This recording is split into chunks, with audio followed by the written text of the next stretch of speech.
Salut tout le monde, je vous retrouve aujourd'hui pour un nouveau point lecture. J'ai 3 livres à vous présenter aujourd'hui, plus une lecture en cours. La dernière fois que je vous quittais, je vous laissais avec Quitter le monde de Douglas Kennedy. Un assez gros pavé puisqu'il fait quasiment 700 pages et que j'ai lu vraiment très vite, je pense en une semaine, j'ai dû le terminer environ.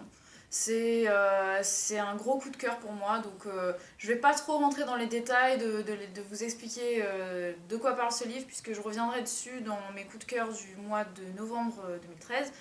Simplement pour vous résumer de quoi ça parle, c'est l'histoire de Jane. On suit une femme qui, quand elle était enfant, à 13 ans, a dit à ses parents qu'elle souhaitait ne jamais se marier et ne jamais avoir d'enfants. Et le lendemain de ça, son père a disparu, il a quitté sa mère, et sa mère lui en a toujours voulu, et l'a toujours tenu pour responsable de leur divorce. Et elle a vécu avec le poids de cette culpabilité, il lui arrivait que des misères suite à ça dans sa vie. C'est un livre complètement bouleversant et vraiment génial. Donc je reviendrai dessus plus tard, mais gros coup de cœur, je vous invite vraiment très fortement à le lire. Ensuite, j'ai poursuivi mes lectures avec un livre dans un genre totalement différent, puisqu'il s'agit de jeunesse un peu fantastique. Donc il s'agit du tome 1 de la saga Entre deux mondes. Donc je crois que c'est une trilogie si j'ai bien compris. Donc là c'est le livre 1 Réminiscence, de Deborah League. C'est Deborah League qui m'a envoyé ce livre pour que je puisse découvrir cette histoire et pouvoir même vous en parler en vidéo.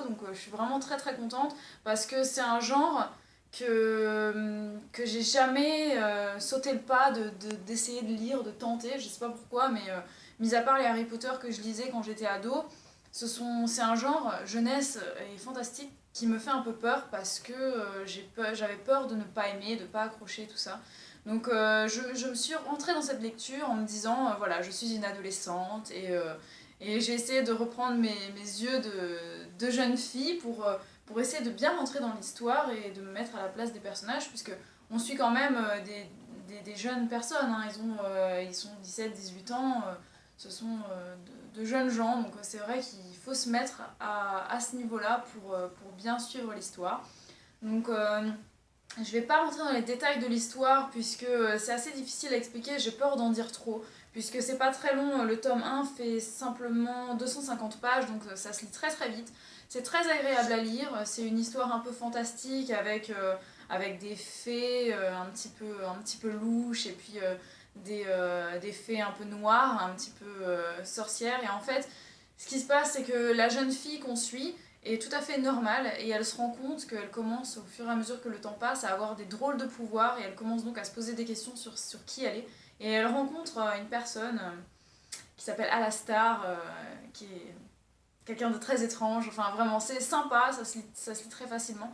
Le seul reproche que j'ai à faire et que je sais pas comment je peux me permettre, c'est simplement que je trouve difficile d'écrire dans le genre fantastique sans nous rappeler Harry Potter, le Seigneur des Anneaux et tout ça. C'est difficile de faire du nouveau, je trouve, mais ça se lit très facilement et voilà, si vous aimez ce genre, je pense que ça devrait vous plaire. Moi je suis très contente d'avoir découvert ça et je pense très bientôt lire la suite, puisque une fois qu'on est rentré dans l'histoire, on a envie de savoir ce qui se passe après. Voilà. Et ensuite, j'ai terminé sur un thriller. Vous devez le savoir maintenant, je vous présente souvent des thrillers puisque c'est mon genre de livre de prédilection, c'est ce que je préfère. Donc là, il s'agit de Compulsion de Keith Abloh. J'avais lu le premier volet qui s'appelait Psycho Killer. Je lui avais donné une très bonne note et finalement, je crois que j'ai même préféré le deuxième. C'est super. Vous pouvez les lire séparément, c'est pas. L'ordre n'est pas. Si vous respectez pas l'ordre, ça vous pénalisera pas dans la compréhension de l'histoire.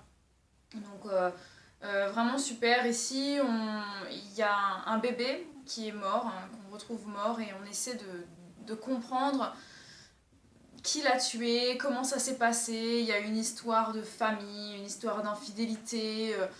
C'est vraiment génial. Je vous laisse découvrir de quoi ça parle. C'est juste super. C'est un très très bon thriller. C'est du haut niveau. J'ai adoré, je vous le recommande très très fortement, une très belle enquête. Même si sur la fin, je me doutais du dénouement, mais c'était très très très bien amené et j'ai dévoré ce livre en très très peu de temps et je vous le recommande. Et voilà, donc pour ces 3 lectures passées, et là je suis en train de lire un nouveau thriller, donc puisqu'on change pas une équipe qui gagne, je lis donc L'âme du mal de Maxime Chatham. Donc je fais pas les choses dans l'ordre, puisque j'ai commencé, le premier livre de Maxime Chatham que j'ai lu, c'était In Tenebris, qui est la suite de L'âme du mal, mais bon, c'est pas dérangeant, puisque ce sont des enquêtes qui sont séparées. Donc là, c'est très très gore, hein. Maxime Chatham, c'est quand même bien violent, bien dur, on a tous les détails des autopsies, des meurtres et tout ça. Mais je trouve ça... Enfin, j'adore le style de Maxime Chatham, j'aime beaucoup cet auteur. Il faut aimer, quoi. C'est dur, mais moi, j'aime beaucoup. Donc si vous aimez le genre, vous devriez adorer. Je vous retrouverai dans mon prochain point lecture pour vous dire ce que j'ai pensé de L'âme du mal. Est-ce que j'ai préféré celui-là In Tenebris ou bien Les arcanes du chaos. Voilà, donc j'espère que ce petit point lecture vous a plu. N'hésitez pas à commenter et me dire si vous avez découvert des lectures à travers ce petit point lecture ou bien si vous avez d'autres lectures à me recommander. Moi je vous retrouve très vite pour de nouveaux livres et puis je vous souhaite une très très belle fin de journée. Ciao!